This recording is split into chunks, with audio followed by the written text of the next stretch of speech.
Bienvenidos a La Noche Infinita. Antes de comenzar, cuéntanos en los comentarios desde dónde nos escuchas y qué temáticas te gustaría que exploremos en el futuro. Leemos cada mensaje con atención y siempre tomamos en cuenta sus sugerencias para los próximos relatos.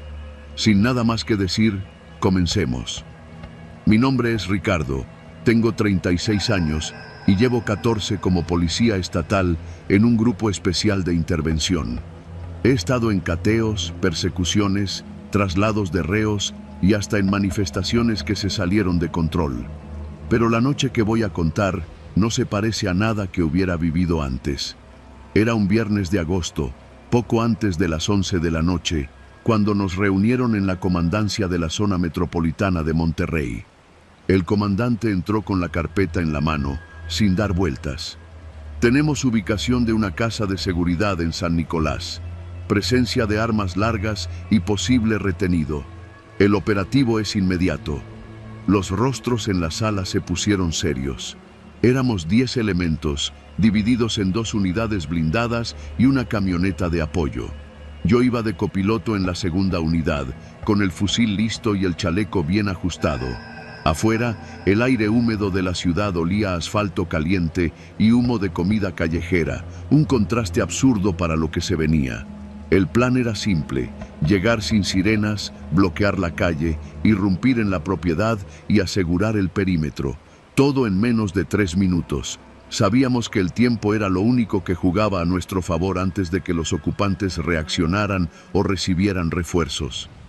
Salimos en convoy. Las luces de la ciudad se fueron haciendo más escasas conforme entramos a calles más estrechas y mal iluminadas. Los motores retumbaban entre las fachadas de las casas. El único sonido en la cabina era el de las botas chocando contra el piso y el clic metálico de las armas al cargarse. A 2 cuadras del objetivo, apagamos luces. El pavimento estaba tan oscuro que apenas distinguía las siluetas de los árboles y postes. El conductor frenó suave y el comandante habló por radio. Entramos en 30 segundos. La adrenalina empezó a recorrerme las manos, haciéndome sentir cada latido en la punta de los dedos. Llegamos. La casa estaba en una esquina, con una barda alta y un portón metálico. Parecía normal, pero la ventana superior tenía luz tenue y sombra de movimiento. La primera unidad bloqueó la entrada principal. La camioneta de apoyo cerró la calle por detrás. Golpearon el portón con el ariete. 1 vez, 2, 3. El metal vibró con un chirrido grave y cedió. Entramos. El olor a humedad y a sudor viejo nos golpeó de inmediato. Apenas cruzamos el zaguán, todo se rompió. Desde el interior, una ráfaga de ametralladora iluminó el pasillo con destellos anaranjados. El estruendo fue tan fuerte que sentí cómo me zumbaban los oídos. Me tiré al suelo detrás de una jardinera, disparando hacia donde vi los fogonazos. El aire se llenó de polvo y astillas de cemento. ¡Contacto! ¡Contacto!, gritó uno de los nuestros por radio. Los disparos venían de al menos 2 posiciones, una desde el pasillo central y otra desde la planta alta. Las balas golpeaban contra las paredes y rebotaban en los barrotes de las ventanas. El olor a pólvora era tan denso que quemaba la garganta. Avanzamos a trompicones, cubriéndonos uno al otro. El comandante lanzó una granada aturdidora hacia el pasillo. Un destello blanco y un golpe sordo retumbaron. Aprovechamos para entrar. Vi a un hombre armado correr hacia la cocina, dejando caer un cargador vacío. Otro, desde la escalera, abrió fuego. Sus balas arrancaban pedazos de yeso de la pared junto a mí. Disparé 3 veces, lo suficiente para que se cubriera y diera espacio a que mis compañeros avanzaran. Los gritos se mezclaban con el tableteo de las armas. La camioneta de apoyo, desde afuera, abrió fuego hacia las ventanas superiores, intentando contener a quienes disparaban desde ahí. Los casquillos caían como lluvia dorada sobre el piso, rebotando y rodando hasta chocar con las botas. Subimos la escalera con el corazón golpeando en la garganta. Cada peldaño era un riesgo. Si alguien esperaba arriba, nos podía barrer de un solo tiro. Pero al llegar, encontramos un pasillo vacío y 3 puertas cerradas. La primera estaba vacía, la segunda también. En la tercera escuchamos un quejido. El comandante pateó la puerta y adentro, en un colchón sucio, encontramos a un hombre amarrado de pies y manos, con los ojos vendados. Respiraba agitado, pero estaba vivo. «Aseguren al retenido», ordenó. Mientras lo sacaban, desde la calle llegaron más disparos. No eran de los nuestros. Por la ventana vi luces de camionetas acercándose, refuerzos de ellos. El comandante gritó: «¡Todos fuera ya!». La retirada fue igual de violenta. Salimos cubriéndonos con fuego, los motores de nuestras unidades rugiendo en la calle. Las balas rebotaban en la carrocería blindada, haciendo un sonido seco y hueco. Una vez en el convoy, aceleramos. Detrás, las camionetas de los agresores intentaron seguirnos, pero la unidad de retaguardia disparó hacia los neumáticos, obligándolos a frenar. En cuestión de segundos, ya solo veíamos las luces de la ciudad volviendo a aparecer. Llegamos a la base a las 2 de la madrugada. El retenido fue entregado a la fiscalía y nosotros, cubiertos de sudor y polvo, nos quitamos el equipo en silencio. Nadie dijo nada durante un buen rato. El zumbido en mis oídos todavía estaba ahí, recordándome cada segundo de la balacera. Esa noche, mientras me quedaba solo en la armería limpiando mi fusil, pensé en lo rápido que todo puede volverse ruido, humo y luz de plomo.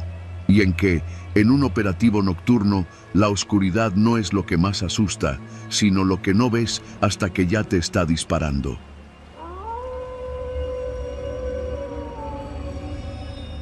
Me llamo Óscar Méndez y soy policía municipal en un pueblo del norte de Zacatecas. Llevo más de 10 años en la corporación y aunque he visto de todo, desde riñas en cantinas hasta operativos contra narcomenudeo, hay una noche que me sigue pesando más que cualquier otra. No fue un enfrentamiento directo, ni una balacera que terminó con bajas de un lado y del otro. Fue algo más perverso, una cacería lenta, calculada, en la que nosotros éramos la presa. Era la segunda semana de julio, temporada de calor seco.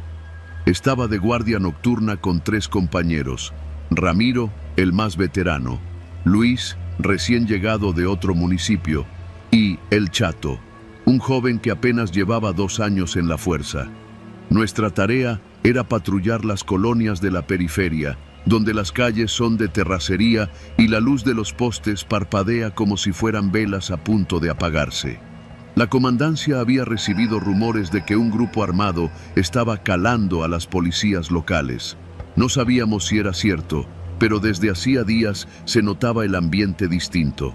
Menos gente en la calle, negocios cerrando temprano y miradas que se escondían al ver pasar la patrulla.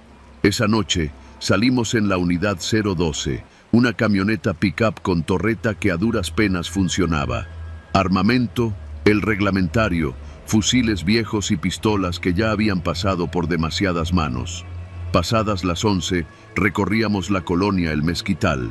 Silencio absoluto, salvo por el motor y el chirrido ocasional de las llantas sobre el polvo. De pronto, Ramiro señaló hacia un callejón a la izquierda. Se movió algo ahí. Giré el volante despacio y apuntamos las luces. Nada, solo una cortina metálica oxidada y bolsas de basura apiladas. Pero el instinto me decía que no estábamos solos. Seguimos hasta la salida de la colonia y tomamos rumbo a un camino rural que conecta con el ejido El Potrero. Fue ahí cuando escuché el primer ruido. Un motor lejano, grave, que no correspondía a ningún vehículo de la zona. Luis miró por el retrovisor. «Tenemos una camioneta atrás». No era raro que nos siguieran un par de cuadras, pero esta mantuvo la distancia exacta, sin adelantar ni quedarse atrás. Apagué la torreta para no darles ventaja visual, pero ellos encendieron las luces altas, encandilándonos. «Óscar, acelera», dijo Ramiro, serio. Metí el pie y la patrulla vibró como si fuera a desarmarse. La camioneta detrás imitó el movimiento. Fue entonces cuando salimos a un tramo recto y vi algo más adelante. Otra camioneta, estacionada en la orilla, con las luces apagadas. Mi estómago se contrajo. «Nos están cerrando», dije.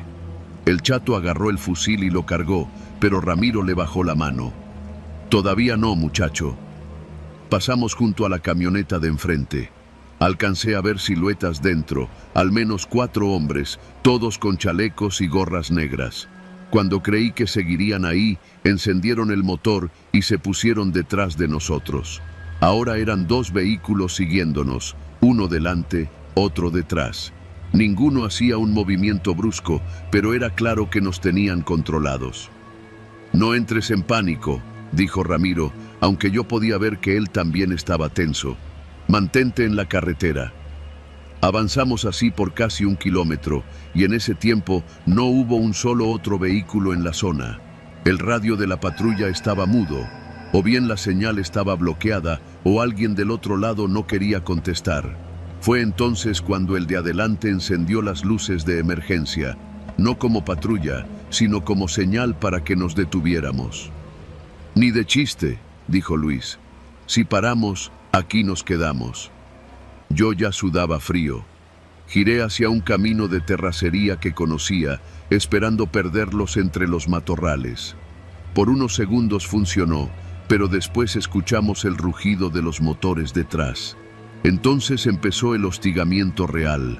Ráfagas cortas al aire, apenas lo suficiente para que el sonido rebotara en los cerros. No nos disparaban directamente, pero el mensaje era claro. Podían hacerlo cuando quisieran. El chato apretaba el fusil contra el pecho, como si eso fuera a detener una bala calibre 7.62. Ramiro me indicó que siguiera hacia el puente viejo, un paso estrecho donde solo cabe un vehículo a la vez. «Si lo cruzamos primero, podemos ganar tiempo», dijo. Apreté el acelerador y el puente apareció como un esqueleto de hierro sobre el arroyo seco. Lo cruzamos con las llantas chirriando y justo al final giré bruscamente a la derecha, tomando una brecha secundaria que nos llevaría hacia la zona urbana. Escuchamos que uno de los vehículos detrás frenó fuerte. El otro dudó unos segundos antes de seguirnos, pero para entonces ya habíamos apagado las luces y avanzado sin dejar rastro de polvo. Después de 5 minutos en la oscuridad más absoluta, salimos a una calle asfaltada y vimos las primeras casas iluminadas. Recién ahí encendí la torreta. No vimos más a las camionetas. Llegamos a la comandancia con el corazón aún latiendo como tambor. El comandante nos escuchó sin cambiar la expresión y solo dijo: «Ya saben cómo es, manténganse vivos». Esa noche entendí que el hostigamiento no siempre es una ráfaga que te perfora el chaleco. A veces es esa presión constante, calculada, que te va quitando el aire y la capacidad de pensar.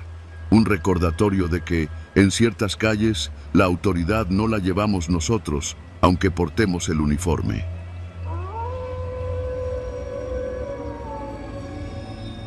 Me llamo David Solís y trabajo como oficial en la Policía Estatal desde hace 9 años.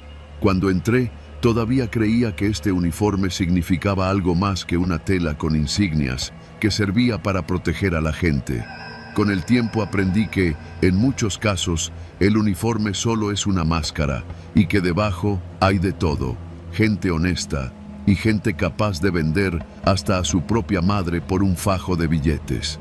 La historia que voy a contar pasó hace 2 años, pero todavía me pesa cada vez que veo una patrulla. Era finales de noviembre, un martes frío y con cielo gris. Estábamos en la base de operaciones de la capital, esperando asignación. Hacía una semana que en un operativo conjunto con la Guardia Nacional habíamos decomisado un cargamento enorme, electrodomésticos robados de una bodega en el parque industrial, además de cajas con teléfonos celulares y equipo de cómputo nuevo. Todo eso estaba resguardado en el Almacén 3, una nave enorme con reja alta, cámaras de seguridad y custodia las 24 horas. El ambiente en la base estaba raro desde que llegó ese decomiso. Los mandos parecían más tensos, hablando en voz baja en la oficina del comandante. El lunes, por ejemplo, vi salir a un sujeto en traje, con pinta de empresario, acompañado por el subcomandante. No me cuadró. Esas visitas nunca son casuales. Ese martes, a las 19 horas, el comandante nos llamó a mí y a otros 3 elementos: Mendoza, Galindo y Lara. Van al almacén 3. Cambio de guardia nocturna. Revisión de rutina, dijo. Hasta ahí todo normal. Pero cuando le pregunté si llevábamos registro para firmar la bitácora, solo me dijo, no es necesario. El que está allá ya sabe. Llegamos al almacén a las 20 horas con una camioneta oficial. El custodio de turno, un tipo alto con chaleco antibalas y radio en el hombro, nos abrió la reja sin pedir credenciales. Apenas cruzamos, noté que las cámaras exteriores apuntaban hacia arriba, como si las hubieran movido a propósito. Dentro, el frío era más intenso. Las luces de vapor de sodio daban un tono amarillento a todo, y el eco de nuestras botas sonaba hueco en la nave. Las cajas estaban apiladas en hileras largas, con etiquetas de evidencias y folios oficiales. Mendoza se acercó a mí y me susurró, «Esto no es guardia, compa, nomás sigue la corriente». No tuve tiempo de preguntar. De pronto, por la puerta lateral entró un camión de redilas blanco, sin placas, seguido por una SUV negra con vidrios polarizados. De la SUV bajaron 2 hombres vestidos de civil, armados, y detrás de ellos, el subcomandante. «Ábranle las filas de la derecha», ordenó, como si fuera lo más normal del mundo. Yo me quedé inmóvil. «¿Qué está pasando, mi subcomandante?», pregunté, intentando sonar tranquilo. Me miró fijo, con esa calma que usan los que saben que tienen la sartén por el mango. «Órdenes de arriba, mercancía mal etiquetada, se va a reubicar». No había nada que reubicar, eran cajas selladas, con el sello del Ministerio Público. Vi cómo Mendoza y Galindo empezaban a moverlas sin protestar. Lara me dio un empujón suave en el hombro. «Ayuda, y no te busques problemas», me dijo, casi en un susurro. Mientras cargaban, yo observaba a los de civil. No hablaban entre ellos, solo revisaban una lista en una hoja manchada de grasa y marcaban las cajas que se subían al camión. El custodio del almacén se mantenía cerca de la puerta, mirando el celular, como si no quisiera ver nada. Pasó casi una hora. El camión estaba lleno y uno de los hombres de la SUV dijo, «Ya estuvo, nos vamos». El subcomandante les dio un apretón de manos y un sobre grueso que guardaron sin contar. Luego se volvió hacia nosotros. «Se van directo a la base. Yo me encargo del papeleo. Y acuérdense, aquí no pasó nada».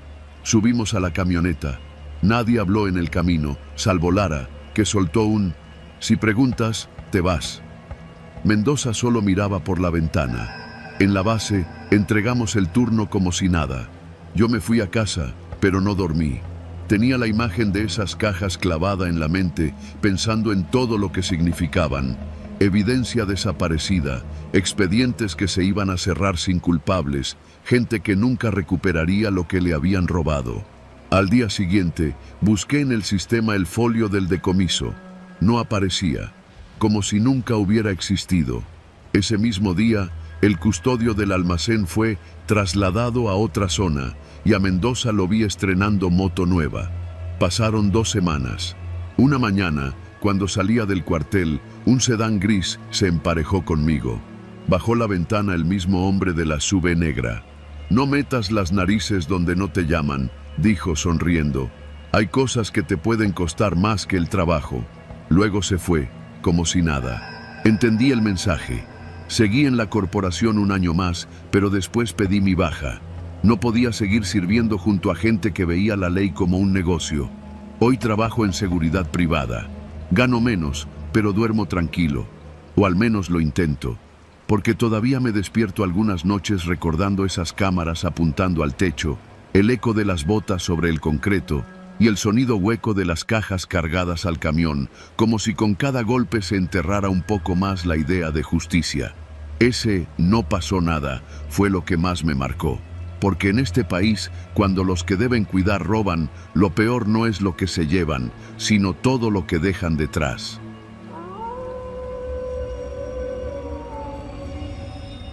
Soy policía municipal desde hace 12 años. He visto de todo: pleitos domésticos, robos violentos, balaceras y accidentes que te dejan sin apetito por días. Pero nada me había preparado para lo que ocurrió aquel miércoles a las 11:20 de la noche en la colonia San Gregorio, al oriente de la ciudad. La llamada entró al radio patrulla como muchas otras.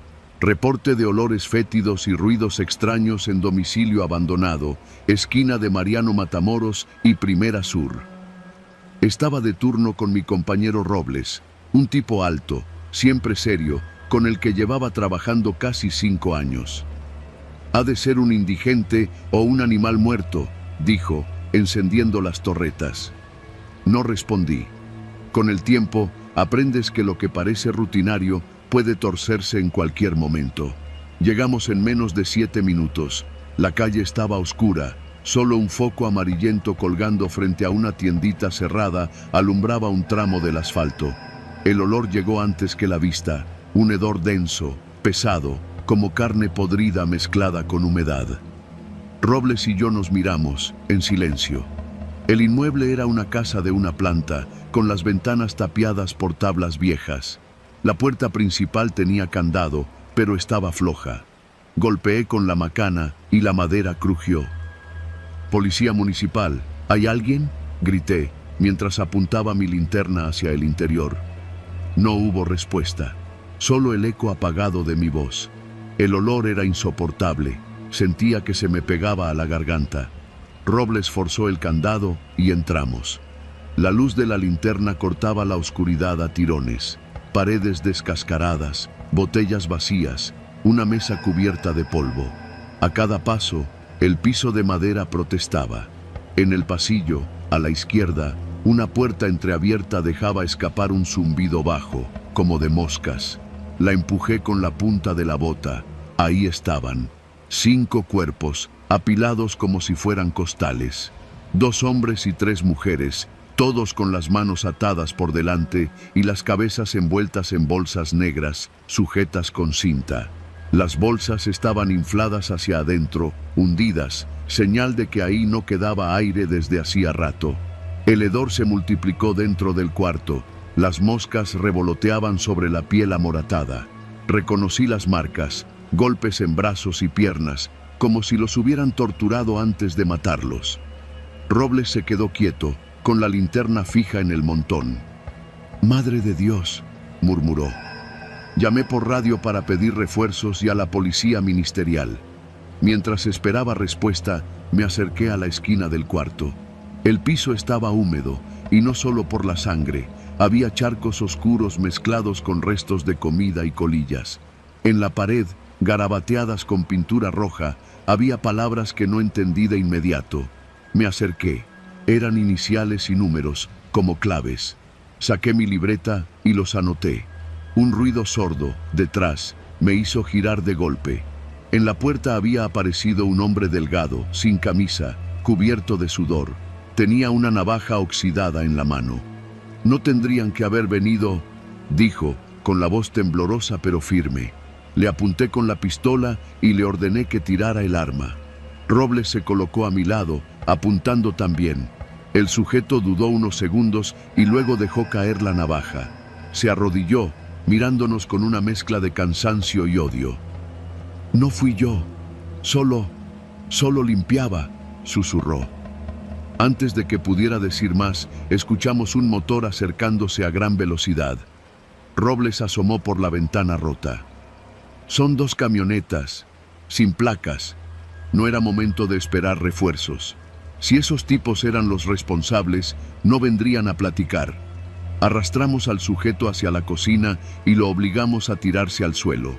Apagué mi linterna y nos quedamos en silencio.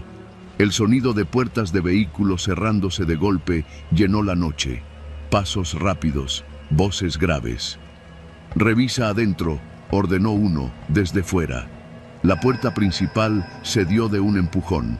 2 hombres entraron, ambos armados con fusiles. El haz de su linterna barrió la sala y avanzó hacia el pasillo. El sujeto en el suelo empezó a respirar más fuerte. Lo presioné con la bota para que se callara. Cuando estaban a unos metros, Robles hizo una señal y salimos por la puerta trasera. Corrimos por un pasillo estrecho entre la casa y una barda. El olor a basura y humedad era tan fuerte como el del interior. Escuchamos gritos detrás. Se salieron por atrás. Una ráfaga de disparos cortó el aire. Las balas golpearon la barda y el piso, lanzando chispas. Llegamos a la calle trasera y corrimos hacia la patrulla. Robles arrancó a toda velocidad mientras yo llamaba por radio, gritando nuestra ubicación. Las camionetas aparecieron detrás, sus faros rebotando en el asfalto irregular. El motor de la patrulla rugía, pero ellos venían rápido. Uno se asomó por la ventana y empezó a disparar. El parabrisas se agrietó y tuve que agacharme mientras respondía con mi arma. No buscaba darles, solo ganar segundos. Finalmente, a unas 5 cuadras, vimos las torretas azules de otras patrullas. Nos metimos de golpe en la avenida y dejamos que las unidades de refuerzo bloquearan el paso. Las camionetas frenaron, dieron media vuelta y desaparecieron entre las calles oscuras. Regresamos a la casa con los ministeriales. El sujeto que habíamos detenido ya no estaba, lo habían sacado por otra ruta, pero los cuerpos seguían ahí, inmóviles, silenciosos, rodeados por las moscas y el olor. Esa imagen quedó grabada en mi memoria. 5 vidas arrancadas y abandonadas como basura. Esa noche entendí que el trabajo de policía no es solo atrapar a los culpables, es también cargar con lo que ves y seguir patrullando como si no se te hubiera roto algo adentro.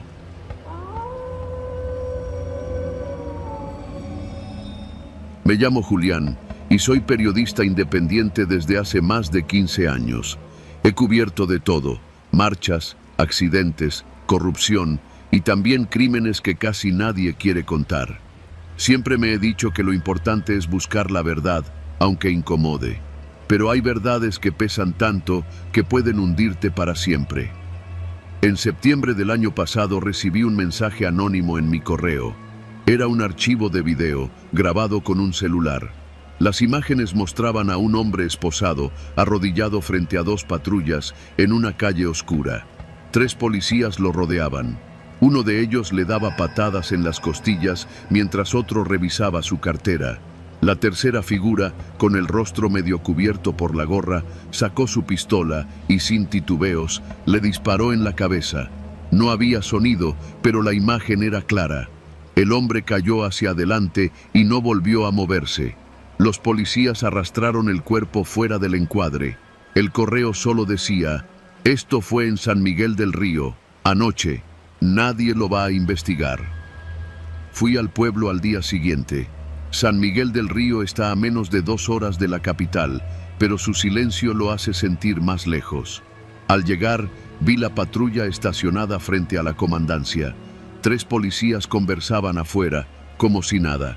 En la plaza, pregunté discretamente por algún incidente reciente. La gente bajaba la voz, se encogía de hombros. Un anciano que vendía elotes murmuró: aquí es mejor no saber nada. Decidí ir al supuesto lugar del video. Reconocí el callejón por una pared pintada con propaganda vieja y un poste de luz que apenas funcionaba.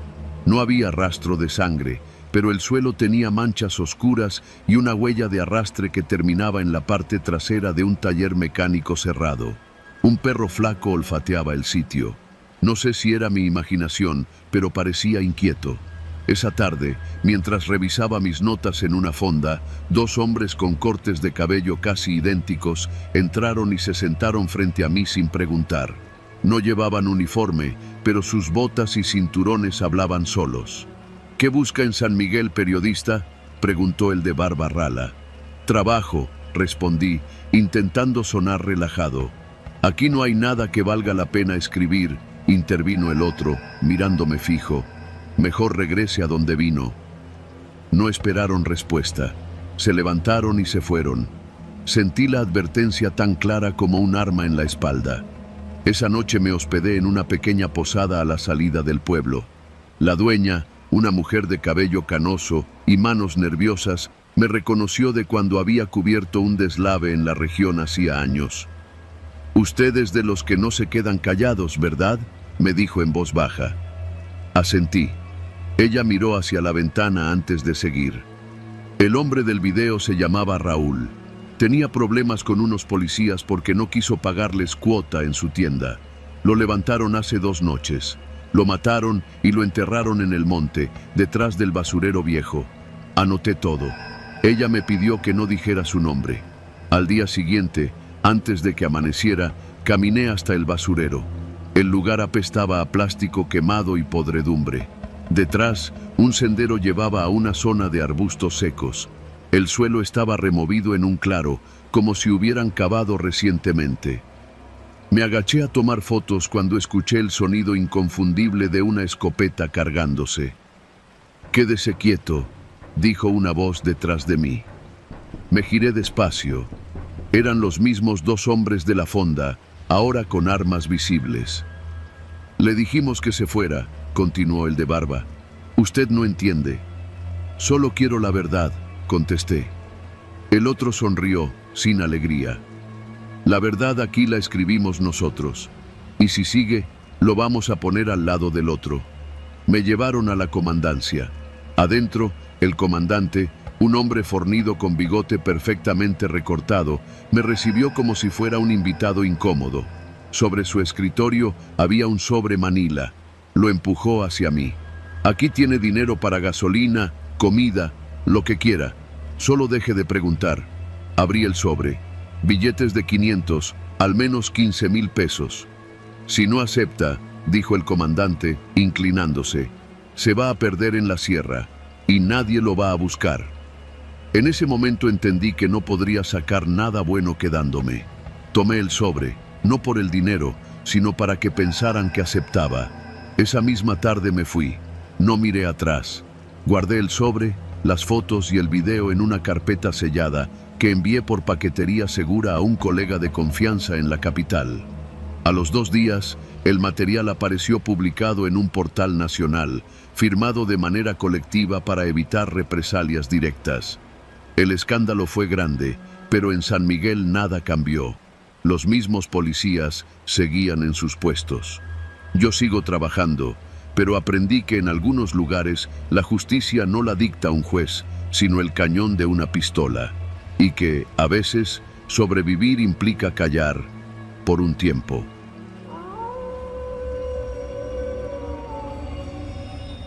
Me llamo Adrián y hasta hace unos meses trabajaba como chofer de una empresa de mensajería en Guadalajara.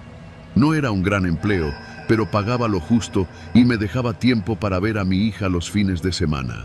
Nunca había tenido problemas con la policía, ni multas graves. Por eso, cuando aquella noche me cerraron el paso 2 patrullas a la altura de Periférico y Avenida Vallarta, pensé que era un retén cualquiera. No sabía que en los siguientes minutos mi vida se iba a ir por un barranco del que apenas logré salir. Era jueves, cerca de las 10 de la noche. Llevaba en la camioneta un paquete para entregar a primera hora en Tepatitlán. Tenía la orden de guardarlo en casa y salir temprano para evitar tráfico. La calle estaba casi vacía. El asfalto húmedo por la llovizna y el olor a tierra mojada entraba por la ventana. Iba pensando en cosas sin importancia hasta que vi las luces rojas y azules en el espejo. Las patrullas se pusieron a los lados y una me cerró de frente. Frené en seco. 3 policías bajaron rápido, armas en mano. El que parecía el mando se acercó a mi ventana y golpeó el vidrio. «Bájate del vehículo, compa, y coopera», dijo con tono que no dejaba espacio a discusión. Me bajé despacio, con las manos a la vista. Me pidieron mi licencia y tarjeta de circulación.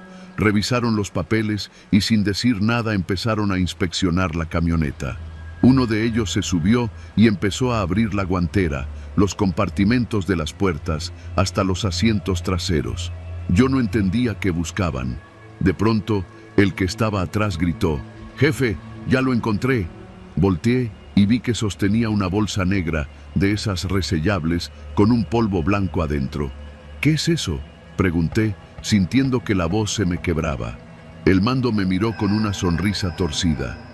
«Tú dime, Adrián, esto lo traías debajo del asiento». Negué de inmediato. «Eso no es mío, no sé de dónde salió». «Claro que no es tuyo», dijo con sarcasmo, «pero el Ministerio Público va a pensar otra cosa». En ese momento entendí. Me estaban sembrando droga. No había forma de que ese paquete estuviera ahí antes. Conocía cada centímetro de mi vehículo. Me esposaron y me subieron a la patrulla. El paquete que llevaba para la empresa quedó en la camioneta. junto a mis cosas. Intenté explicar que trabajaba para una mensajería, que podían llamar a mi jefe, pero ellos solo se reían. Uno de atrás me dijo al oído: ahorita platicamos cómo se arregla esto. En lugar de ir a una comandancia, me llevaron a una calle oscura en la colonia industrial. Ahí se bajó el que iba de copiloto y abrió mi puerta. Mira, Adrián, dijo el mando, tú traías un paquete que vale varios años de tu vida en Puente Grande. Pero yo no soy mala persona. Si cooperas, no pasó nada. ¿Cooperar cómo?, pregunté, con la garganta seca. 50,000 pesos y te vas como si nada. Sentí un golpe en el estómago. Esa cantidad era imposible para mí. Se los dije, pero ellos no parecían sorprendidos. Pues entonces vas a tener que ayudar en algo más sencillo, dijo uno, encendiendo un cigarro. Vas a llevar un paquete mañana en tu camioneta, como si fuera un envío de tu chamba. Lo dejas donde te digamos y listo. Así nos quedamos a mano. Me soltaron esa noche con la amenaza de que si decía algo, usarían la evidencia que habían encontrado. Me fui a casa con el corazón reventándome en el pecho. Apenas dormí. A la mañana siguiente, a las 8 en punto, me llamaron. Una voz desconocida me dio una dirección en la colonia Atlas y me dijo que ahí recogería un sobre para entregar en San Juan de los Lagos. No tenía opción. Si me negaba, me hundían. Llegué al punto y un hombre con gorra me pasó un sobre manila grueso, sellado con cinta. No pregunté nada. Durante el camino sentía cada tope como si fuera un retén. Cuando llegué a la dirección que me habían indicado, era una casa común, con la cortina de la cochera a medio abrir. Toqué y salió un tipo que ni me miró. Tomó el sobre y me dijo: ya estuvo, vete. Pensé que ahí terminaba, pero esa noche volvieron a aparecer las mismas patrullas afuera de mi casa. Esta vez entraron sin pedir permiso. Uno revisó mi sala mientras otro me decía que había un pendiente. Querían usarme otra vez la semana siguiente. Durante 3 días me siguieron. Los veía estacionados en la esquina, siempre con el mismo conductor que sonreía cuando cruzábamos miradas. No comía, no dormía, no podía concentrarme en el trabajo. Fue mi jefe quien notó que algo andaba mal. Me llamó a su oficina y me preguntó si estaba metido en problemas. No quise hablar al principio, pero al final se lo conté todo. Me dijo que conocía a alguien en asuntos internos que podía ayudarme. El contacto me pidió pruebas. Me dio una grabadora pequeña y me pidió que la llevara la próxima vez que me citaran. Así lo hice.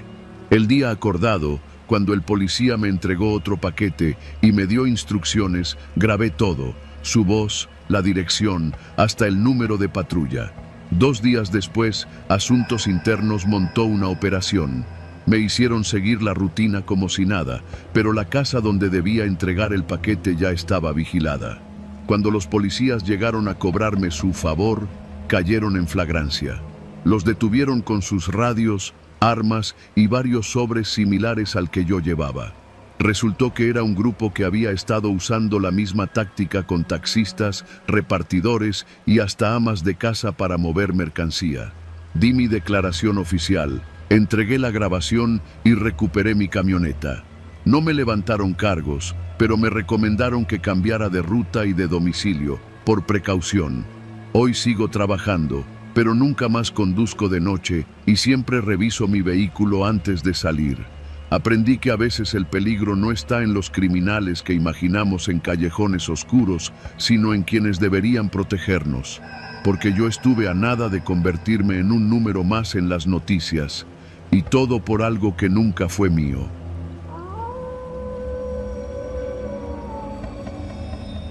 No importa cuántas veces entrenes. Cuando hay una vida en juego y el reloj parece correr más rápido que tus pasos, todo se reduce a instinto y sangre fría. Me llamo Raúl y llevo 11 años en la policía municipal. He estado en cateos, persecuciones, riñas que terminan en tragedia. Pero nada me preparó para lo que pasó ese martes en la colonia industrial, aquí en la periferia de Monterrey. El aviso entró por radio a las 18:27. Hombre armado, rehén, posible herido, callejón entre Reforma y Treviño. Un compañero, el oficial Mena, y yo estábamos cerca, patrullando. Apenas escuchamos el reporte, dimos vuelta a la derecha y pisé el acelerador. La luz del atardecer se filtraba entre los edificios bajos, tiñendo todo de un naranja polvoso. En menos de 4 minutos llegamos. Un vecino nos hizo señas desesperadas desde la banqueta. La voz le temblaba. «Tiene a un muchacho», le disparó en la pierna. «¡Apúrenle!». El callejón era estrecho, apenas lo suficiente para que entrara una camioneta. Al fondo, junto a un muro grafiteado, un hombre sujetaba a otro por el cuello. El rehén parecía joven, 20 y tantos, y su pantalón de mezclilla estaba empapado en sangre desde el muslo izquierdo. El agresor, de complexión robusta, llevaba una pistola en la mano derecha y el brazo izquierdo rodeando al herido, usándolo como escudo. Nos vio de inmediato y gritó: «Ni un paso más o lo mato aquí mismo». Sentí ese silencio denso que cae cuando todos contienen la respiración. El olor a basura y humedad del callejón se mezclaba con algo metálico y dulce, sangre fresca. Mena y yo nos cubrimos detrás de un viejo Tsuru estacionado. «Tranquilo, vamos a hablar», dije, con la voz más firme que pude. Él se movía inquieto, mirando hacia los lados, como buscando una salida que no existía. La calle estaba cerrada por ambos extremos. Solo una puerta metálica a su derecha podría ser escape, y estaba con candado. «Quiero un carro y que se larguen todos», gritó. «Si no, se muere». El muchacho gemía, apenas consciente. Podía ver cómo la sangre le escurría hasta formar un charco oscuro. El tiempo corría en su contra. Pedí por radio una ambulancia y refuerzos, pero la central advirtió que tardarían al menos 10 minutos. No teníamos 10 minutos. Una hemorragia así podía matarlo en menos de la mitad. Mena me miró y entendí sin palabras. Había que acercarse. «Escúchame», le dije al hombre. «Si quieres salir vivo, suéltalo y hablamos. Nadie quiere que esto termine mal». Él rió, nervioso, como si supiera que mentía. «¿Crees que soy pendejo? Ustedes me quieren matar». Yo daba pasos cortos, procurando no levantar la pistola demasiado. Mena se mantenía al otro lado, abriéndose en abanico para distraerlo. El rehén soltó un quejido más fuerte y eso lo hizo perder un instante de atención. Ahí vi mi oportunidad. Avancé rápido hasta quedar a unos 5 metros, apuntando directo a la cabeza del agresor. «¡Suéltalo ya!», grité. Él reaccionó empujando al rehén hacia adelante y levantando el arma hacia mí. Escuché 3 detonaciones casi al mismo tiempo, 2 mías y una de Mena. El hombre cayó de espaldas, con los ojos abiertos, todavía apretando el gatillo que ya no disparaba. Corrí hacia el muchacho. El disparo le había atravesado el muslo y la sangre salía a presión. Mena vigilaba el cuerpo del agresor mientras yo me arrodillaba, presionando la herida con ambas manos. El calor de la sangre me empapó los dedos. «Tranquilo, ya pasó. Aguanta», le decía, aunque no estaba seguro de que pudiera escucharme. Un vecino apareció con una toalla y me ayudó a hacer un torniquete improvisado. En segundos, la sirena de la ambulancia rompió el silencio del callejón. Los paramédicos entraron corriendo, revisaron al herido y lo subieron a la camilla. Me quedé unos segundos mirando cómo se lo llevaban. El aire olía a pólvora y a óxido. Mis manos seguían temblando, no por miedo, sino por la descarga de todo lo que había contenido en esos minutos. Esa noche, de regreso en la base, me senté solo en la caseta, con el café frío en la mano. Pensaba en lo fácil que todo pudo salir mal. Un movimiento, un resbalón, una palabra equivocada. Pero también sabía que, si no nos hubiéramos acercado, ese muchacho no habría visto otro amanecer. En esta chamba, uno aprende que el terror no siempre está en las balas que te disparan, sino en los segundos que decides si jalar el gatillo o esperar.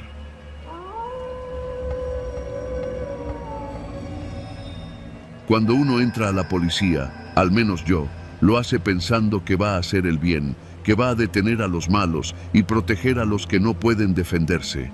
Con el tiempo, descubres que eso es más fácil decirlo que hacerlo, y que a veces los peores enemigos no están en las calles, sino dentro del mismo uniforme. Llevaba apenas 3 años en la corporación municipal de una ciudad mediana en el norte del país. No diré cuál, porque a estas alturas ni siquiera sé si contar esto es seguro. Pero diré que es un lugar donde todos se conocen, donde los apellidos pesan más que las leyes, y donde los que tienen dinero o armas no pisan una celda si no quieren. Era un jueves, cerca de las 10 de la noche, cuando nos llegó un reporte. Hombres armados habían robado una camioneta de lujo en la zona comercial. El GPS marcaba que se movía hacia el oriente, rumbo a la carretera. Íbamos en la patrulla 4, mi compañero, el güero, y yo. La adrenalina subió en cuanto vimos las luces traseras de una camioneta blanca acelerando frente a nosotros. Le cerramos el paso en un retorno. El conductor frenó y 3 sujetos salieron corriendo hacia el monte. Alcanzamos a uno, el que iba en medio. Tenía unos 27 años, tatuajes en el cuello y una mirada que no era de miedo, sino de fastidio, como si lo estuviéramos interrumpiendo. Lo esposamos y le leímos sus derechos. Encontramos una pistola en su cintura, con el cargador lleno. Llegamos a la comandancia con la camioneta recuperada y el detenido. El comandante de turno, el licenciado Ramos, le decían así, aunque no era abogado, nos recibió en su oficina. «Buen trabajo, muchachos», dijo, sonriendo más de la cuenta. «Déjenme el papeleo y vayan a descansar». Me extrañó. El procedimiento decía que debíamos estar presentes para la puesta a disposición ante el Ministerio Público. «¿Seguro, mi comandante?», pregunté. «Sí, yo me encargo. Anda, vete». El güero me dio un codazo, como diciendo que no hiciera olas. Salimos y me quedé con esa sensación de que algo no estaba bien. Esa madrugada, mientras cenaba en una fonda de paso, sonó mi teléfono. Era mi primo, que trabajaba de vigilante en un motel de las afueras. «Oye», me dijo, «creo que vi al tipo que detuviste hace rato. Llegó en otra camioneta, con 2 más. Traen armas». Se me atragantó la comida. No habían pasado ni 5 horas desde su detención. Al día siguiente, en la guardia, pregunté por el caso. En el registro no había nada, ni detenido, ni pistola, ni camioneta robada, como si nunca hubiera pasado. Busqué a Ramos. Lo encontré en su oficina, fumando puro, como si nada. «Mi comandante, ¿qué pasó con el detenido de anoche?», pregunté, intentando sonar casual. Me miró como quien mide si vale la pena responder. «Ya no está, asunto cerrado». «¿Cómo que cerrado? Tenía un arma, una camioneta robada». «Mira, muchacho», me interrumpió, «hay cosas que es mejor no preguntar. Ese hombre tiene quien lo respalde, y esos respaldos pagan bien». Sentí un calor subir por el cuello. No sabía si era coraje o miedo. Esa noche, de camino a casa, me di cuenta de que un sedán gris me seguía. No aceleraba ni se acercaba demasiado, pero cada vuelta que daba, ahí estaba. Llegué hasta una calle oscura y me detuve. El sedán pasó despacio y pude ver a 2 hombres adentro, uno hablando por radio. No eran policías. No dormí bien. Al día siguiente, el güero me dijo que me calmara, que no me metiera en problemas. «Así ha sido siempre», me dijo. «Tú nomás cuida tu chamba y no preguntes». Pero yo no podía dejarlo pasar. Había visto cómo mataban gente por mucho menos que lo que ese tipo había hecho. 3 días después, patrullando solo, el güero estaba de descanso, recibí por radio un reporte de disparos en la colonia San Miguel, cerca del motel de mi primo. Al llegar, vi una camioneta negra huir a toda velocidad. Dentro, en el asiento del copiloto, estaba el mismo hombre que habíamos detenido, sonriendo. Al dar la vuelta para seguirlos, un segundo vehículo me cerró el paso. Bajaron 2 hombres armados. Uno de ellos se acercó a la ventanilla y me dijo, con voz tranquila, «Ya deja de seguir lo que no entiendes». Se fueron sin disparar, pero me dejaron claro que no era una advertencia vacía. Al volver a la base, Ramos me esperaba. «Te dije que no te metieras», me dijo, sin levantar la voz.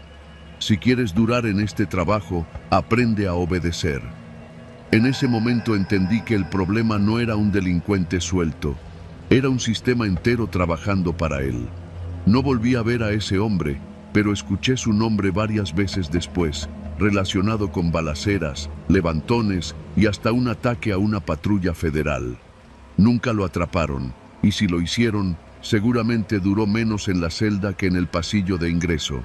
Ahora, cada vez que detengo a alguien con el uniforme puesto, me pregunto si de verdad va a pagar por lo que hizo, o si en unas horas, gracias a un pago bajo la mesa, va a estar cenando en algún restaurante caro, riéndose de todos nosotros.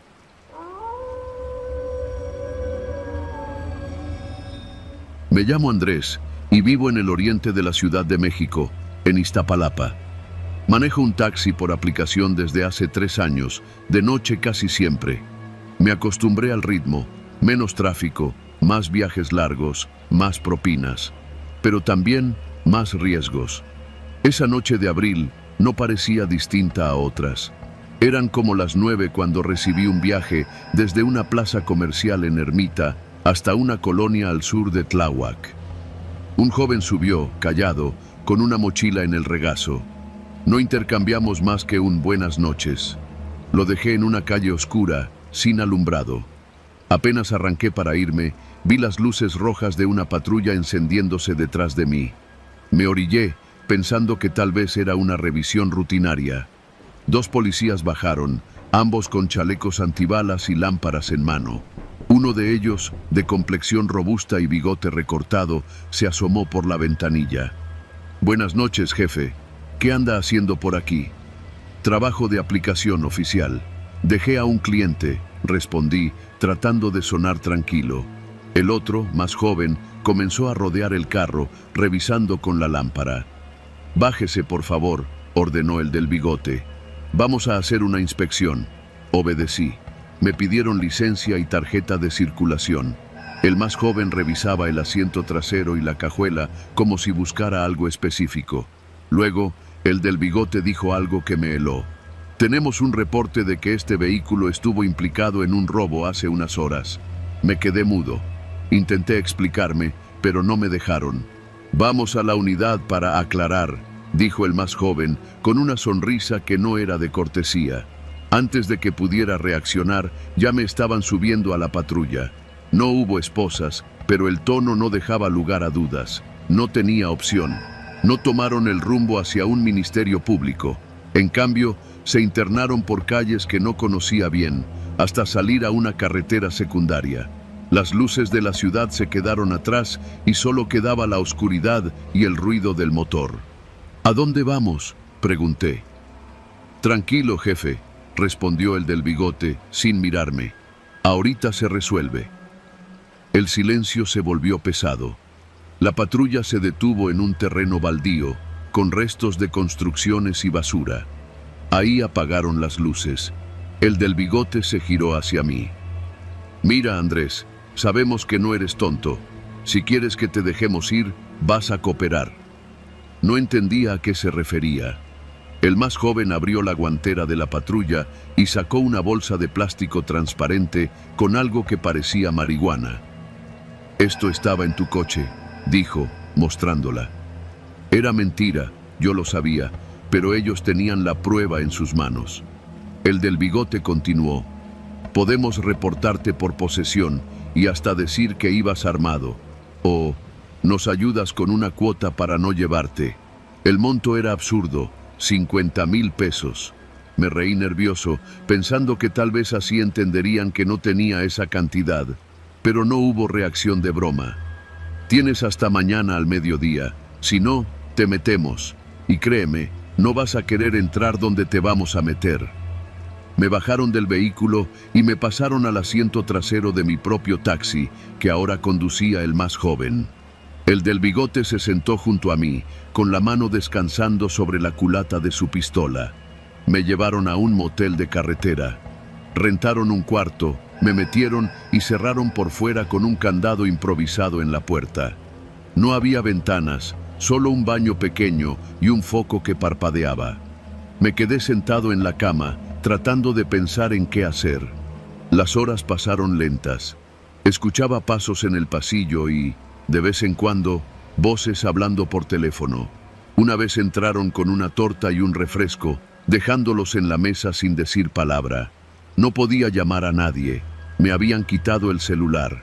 Pensé en mi esposa, en que ella se preocuparía al no saber de mí. La cabeza me dolía de tanto pensar en cómo salir. A las 3 de la madrugada escuché ruidos afuera, una discusión. Luego, pasos apresurados.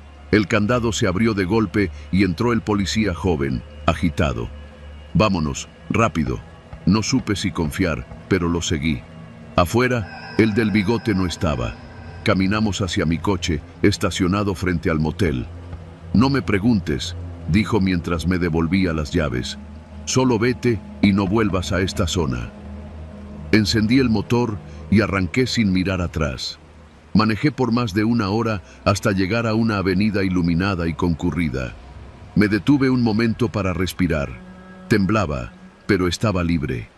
Al día siguiente, fui a un ministerio público a denunciar, pero en cuanto describí a los oficiales, el agente solo me miró y dijo: «¿Estás seguro que quieres seguir con esto?».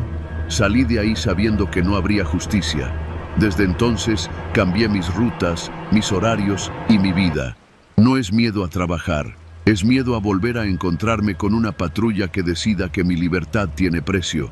Porque esa noche entendí que a veces el uniforme que debería protegerte es el mismo que puede encerrarte sin barrotes.